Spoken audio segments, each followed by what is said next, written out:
Hi everyone, welcome to my channel. I hope you all are great and doing fantastic in your life. My name is Nirupma. So today I'm here to discuss about ICH guidelines, the International Council for Harmonization of Technical Requirements for Pharmaceutical Products for Human Use. ICH guideline is a core guideline which provides the information for all the technical requirements required for drug registration.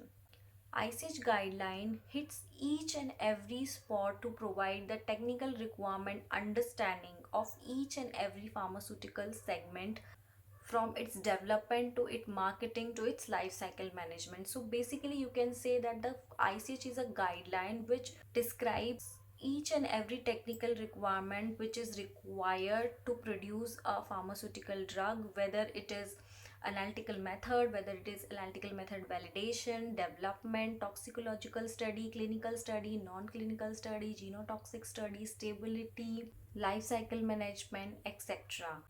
So ICH guideline is a very basic guideline which should be understood by every pharmaceutical professional. Now the question comes, why this guideline was needed. So to explain this, I have a story to share with you.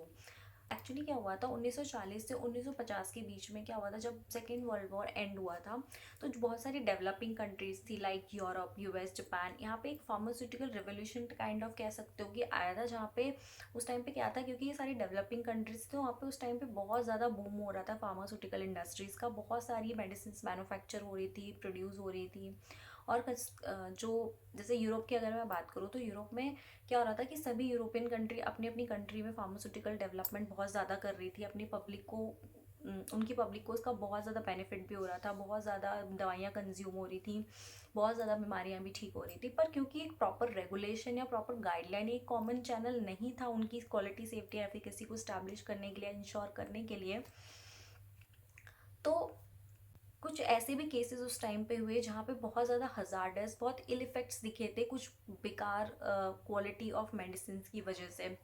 सो उस time पे European union को ये realise हुआ कि अगर उनको कुछ ऐसा वो गाइडलाइन प्रिपेयर करे जिसकी वजह से जो सारी की सारी रिक्वायरमेंट्स है वो एक जगह आ जाए, सभी के लिए कॉमन रिक्वायरमेंट्स हो जाए, सभी कंट्रीज़ के लिए, यूरोपियन कंट्रीज़ के लिए, सो दैट सभी फार्मास्यूटिकल इंडस्ट्रीज उसको फॉलो करे, तो एक हार्मोनाइज्ड प्रैक्टिस हो जाएगी फार्मास्यूटिकल डेवलपमेंट की। और उससे ये भी होगा कि जो अलग अलग ट्रायल्स, क्लिनिकल ट्रायल्स करने पड़ते थे अलग अलग पॉपुलेशंस पे, अलग अलग मेथड, क्योंकि उस टाइम पे कोई हार्मोनाइजेशन नहीं था, सभी कंट्रीज़ की अपनी अपनी रेगुलेशंस थी, अपनी अपनी तरीके से वो लोग उस चीज़ को इम्प्लीमेंट करते थे। तो उससे टाइम भी बहुत ज़्यादा कंज्यूम होता था फार्मास्यूटिकल इंडस्ट्रीज़ का। सो तो एक कॉमन गाइडलाइन आ जाए जो कि सभी के लिए एप्लीकेबल हो, ऐसा करके यूरोपियन यूनियन ने गाइडलाइंस को लाया। उसके बाद क्या हुआ, उन्होंने यूएस से और जापान से भी कंसल्ट किया और साथ में इन तीनों ने कंट्रीज़ ने मिलकर आईसीएच को इस्टेब्लिश किया। तो अराउंड 1990 आईसीएच एग्जिस्टेंस में आ चुकी थी। तो इससे दो बड़े फ़ायदे हुए। एक तो क्या हुआ कि एक common harmonised requirement pharmaceutical industries को मिल गई जिसको उनको कंप्लाई करना था। दूसरा ये हुआ कि उनको जो अलग अलग स्टडीज़ करनी पड़ रही थी, अलग अलग clinical trial, non clinical trials करने पड़ रहे थे, अलग अलग टाइप के एनालिसिस शो करने पड़ रहे थे पर्टिकुलर मार्केट में अप्रूवल के लिए, अब उनको ऐसा नहीं करना पड़ा क्योंकि सभी ने आईसीएच को एक्सेप्ट करना, अडॉप्ट करना शुरू किया। आज के टाइम में तो हर मार्केट आईसीएच को अडॉप्ट करती है।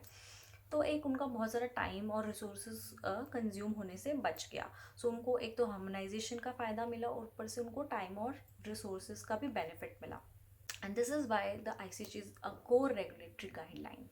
So the basic idea for the existence of ICH is to ensure the quality, safety and efficacy of the pharmaceutical products and to make it available to the general public and registered efficiently with reduced clinical and non-clinical study. So the ICH guidelines are categorized in four categories because of its funda. It's categorized in quality guideline, safety guideline, efficacy guideline, and multidisciplinary guideline. As of now, in under quality guidelines, there are total 14 guidelines. In safety, there are 12 guidelines.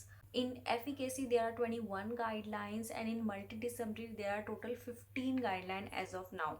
I will give the link of the ICH guideline in the description box. You can go and check that out. And if you want me to explain each and every guideline individually, just do let me know in the comment box. I will definitely make a separate video on these guidelines. And if you have any comment, any suggestions, please write down in the comment box. I just badly need your review. Thank you so much for watching. That's it for today. I hope you enjoy the video, and if you find any benefit from this video, please hit the like button, subscribe my channel. Thank you so much. Bye bye.